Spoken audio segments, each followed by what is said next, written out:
Hello everyone, I'm Shannon Kelly, Social Media Manager at the Toronto Real Estate Board. And I'm Jason Mercer, the Toronto Real Estate Board's Senior Manager of Market Analysis. Now Jason, can you tell us how the market performed in February? Sure. Residential sales through the Toronto MLS system in February amounted to 5,759. Now this number was down by about 15% in comparison to February of 2012. But it is important to note that 2012 was a leap year with 29 days in February. And so if we strip out the 29th day from February in 2012 and do a 28-day to 28-day year-over-year comparison, we find that sales were down more in the neighborhood of 10.5% on a year-over-year basis. Now, it's important to note that it appears that some households are still being affected by the stricter mortgage lending guidelines that came into effect in the second half of 2012. And so some home buyers are still on the sidelines as they're waiting for some combination of saving up a larger down payment, seeing their incomes increase, or reassessing where they want to live, both in terms of home type and geography in the Greater Toronto Area. Thanks, Jason. Now that explained a lot about sales, but one thing you continue to mention is that you see prices increasing in 2013. How did price hold up last month? The average selling price through the Toronto MLS system was $510,580 in February, and this was up by about 2% in comparison to February of 2012.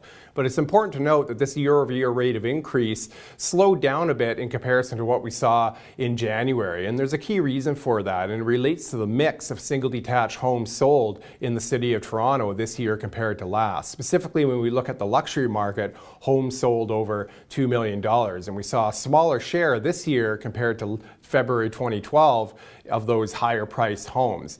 And the reason for this gets back to government policy. And number one, the new stricter mortgage lending guidelines that we've already talked about also included a provision whereby homes sold for over $1 million were not eligible for government-backed mortgages. And at the same time in the City of Toronto, it's also important to point out that we have the additional upfront land transfer tax, which may have served to change people's minds in terms of, number one, whether they wanted to purchase a house over that $1 million mark instead of, say, renovating. And also on the listing side, it also probably served to change some households' minds as to whether they wanted to list their home for sale in the first place and buy another home rather than renovate as well.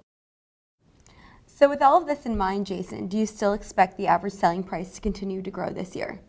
I do. Even though we saw a lower pace of price growth in February, we're seeing tight enough market conditions, especially in the low-rise segment of the market, to see price growth coming in at somewhere between 3% and 4% on an annual basis. And so right now, my price outlook is for $515,000 on average, and that would be up by about 3.5% in comparison to 2012 as a whole. And it's interesting, if we look at the MLS Home Price Index, which strips out those types of mix issues that we had in February, we see that the overall composite index was up by over 3% in comparison to last year. And so this supports the view that we're going to continue to see price growth in and around that 3 to 4% range this year.